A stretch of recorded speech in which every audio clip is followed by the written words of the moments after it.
আজকে যে বিষয় নিয়ে আলোচনা করছি বিষয়টা হচ্ছে থাইরয়েড হলে কি করবেন।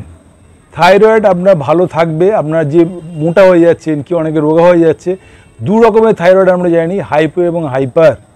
হাইপো হলে আপনি ঝিমিয়ে থাকবেন, আপনার এনার্জি থাকবে না, ঘুম ঘুম ভাব থাকবে, এই সমস্যাগুলো, বা অতিরিক্ত ঘুমাবেন, এই সমস্যাগুলো আসবে। আর হাইপার হলে অতিরিক্ত চঞ্চলতা থাকবে, আপনার অস্থির অস্থির ভাব, মানে অস্থির, মানে কোনো কিছু করতে ইচ্ছা করবে না, এটা হচ্ছে হাইপার। তো এই দুটো টিপস নিয়ে, মানে হাইপার আর হাইপো নিয়ে আমি আলোচনা করছি, এবং কি করলে আপনি এর থেকে ভালো থাকবেন, আপনার যে মোটা ভাব তার থেকে নর্মাল অবস্থায় থাকবেন, বা যে রোগ হয়ে যাচ্ছেন সে নর্মাল অবস্থায় থাকবেন, বা ভালো থাকবেন, উইদাউট মেডিসিন আপনি ভালো থাকতে চেষ্টা করবেন বা করবেন।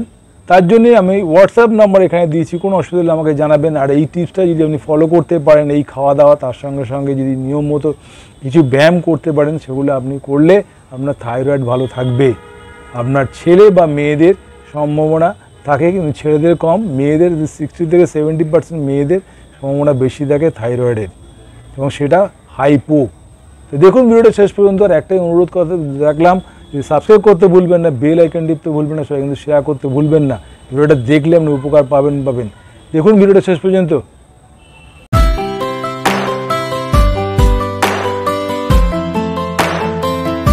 থাইরয়েডের জন্য কি করবেন, হাইপো আর হাইপার। হাইপো থাইরয়েড হলে সেটা কি করতে হবে আপনাদের, বেশিরভাগ মেয়েদেরই হাইপো থাইরয়েড হয়, বা বেশিরভাগ ছেলেদেরই হাইপো থাইরয়েড হয়। সেটা হলে আপনার গলাটা কিন্তু, এটা গয়টারে বলে, গলাটা কিন্তু ফুলে থাকবে, এটা একটা কারণ। আর হাইপো থাইরয়েডের যে সিক্রিয়েশন, কারো যদি কম সিক্রিয়েশন হয় সেটাকে বলে হাইপো, আর অতিরিক্ত সিক্রিয়েশন হলে সেটাকে হচ্ছে, অতিরিক্ত হরমোন ক্ষরণ হলে সেটাকে বলে হাইপার। হাইপোই সাধারণত দেখা যায়, এবং তার জন্য আমি কি করবেন, বা সাধারণভাবে হাইপো নিয়ে আলোচনা করছি।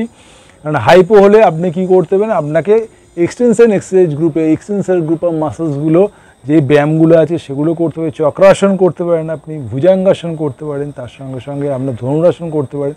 এই এক্সটেনশন গ্রুপ অফ মাসেলসগুলোকে আপনাকে স্ট্রেচ করতে হবে, কারণ পিটুইটারি গ্ল্যান্ডটাও আপনার কিন্তু এফেক্ট করে এই ক্ষরণের ব্যাপারটা আপনাকে ঠিক করার জন্য। এবং তার সঙ্গে সঙ্গে এই এক্সারসাইজগুলো আমি জাস্ট দেখিয়ে দিচ্ছি। জাস্ট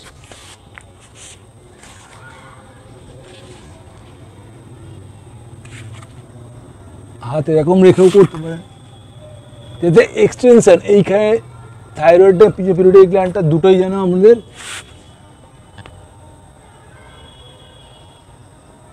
এটা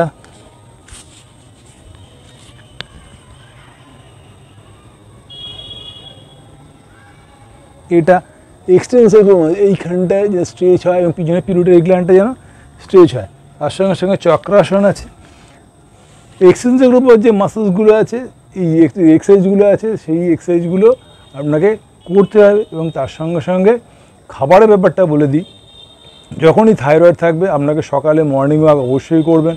তার সঙ্গে সঙ্গে অনুলোম বিলোম,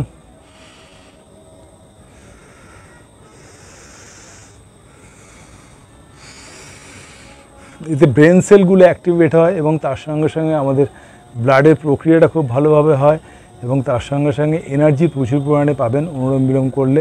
তার সঙ্গে সঙ্গে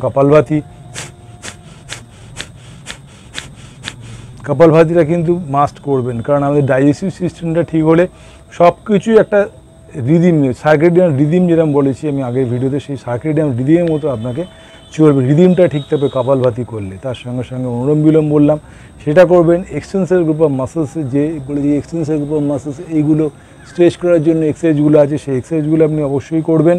এবারে খাওয়া দাওয়ার ব্যাপারটা বলি, যাদের হাইপোথাইরয়েড, মানে যাদের ক্ষরণ কম হয়, তাদের জন্য কি করতে হবে, দুধ জাতীয় জিনিস একটু খাবেন, কিন্তু এগুলো খাবেন। তার সঙ্গে সঙ্গে কী খাবেন, আপনাদের সূর্যমুখী তেল বা সূর্যমুখীর দানা, বা আপনাকে যেটা খেতে হবে সেটা হচ্ছে আপনাকে যেটা ব্রাউন রাইস, এগুলো আপনাকে খেতে হবে।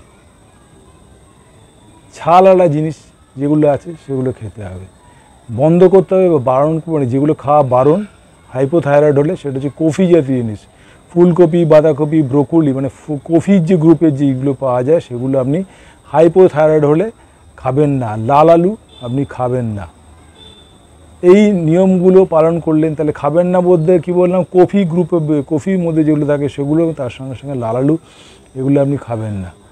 আর খাবেন কি, আপনাকে দুধ খাবেন এবং দুধের সঙ্গে সঙ্গে আপনাকে যেটা বলি সূর্যমুখীর তেলের রান্না, সূর্যমুখীর দানা, ব্রাউন রাইস, এগুলো আপনাকে খেতে হবে। তো এইগুলো আপনি খাবেন, তার সঙ্গে সঙ্গে এক্সটেনশন গ্রুপ বা মাসেলগুলো এক্সারসাইজ করলেই আপনি কিন্তু থাইরয়েড থেকে ভালো থাকবেন। আপনার থাইরয়েডে যে আপ ডাউন করে, বাড়ে কমে সিচুয়েশানে, সেটা থেকে আপনি ভালো থাকবেন। আর ঘুম সাধারণত 8 ঘন্টা, 7 থেকে 8 ঘন্টা হবেই হবে, সেটাকে মানে মাথায় রাখতে হবে। আর যাদের হাইপার থাইরয়েড হয় তাদের ঘুম কম হয়, অস্থির ভাব থাকে, ঘুম কম হয়, চিন্তা অতিরিক্ত থাকে, কোনো কিছু করতে এনার্জি থাকে না। যাদের হাইপার, যে অতিরিক্ত পরিমাণে সিক্রেশন হচ্ছে, তাদের ক্ষেত্রে আপনাকে করতে হবে কি, নিয়ম মতো করে ব্যায়াম, নিয়ম মতো করে প্রাণায়াম, নিয়ম মতো করে ওষুধ খাওয়া, সেগুলো আপনাকে মেনটেন রাখতে হবে। তো এই বিষয় নিয়ে আরও জানতে আমাকে আরও থাইরয়েড নিয়ে আরও ভিডিও আছে, সেগুলো অবশ্যই দেখলেন। আর আমার হোয়াটসঅ্যাপ নাম্বার এখানে কোনো অসুবিধা হলে হোয়াটসঅ্যাপে আমাকে জানাবেন, আমি আপনাকে হেল্প করবো। কথা দিন, আমার একটাই কথা বলি, সাবস্ক্রাইব করতে ভুলবেন না, বেল আইকন টিপতে ভুলবেন না। আমি আছি দীপায়ন সামন্ত, আপনার বাড়ির ছেলে। কোনো অসুবিধা হলে আমাকে জানাতে আপনি ক্ষুণ্ণ মনে করবেন না বা সময় নেবেন না, আমি আছি আপনাদের জন্য। ভালো থাকুন, সুস্থ থাকুন, আরও করে ভিডিও দেখতে থাকুন। নমস্কার।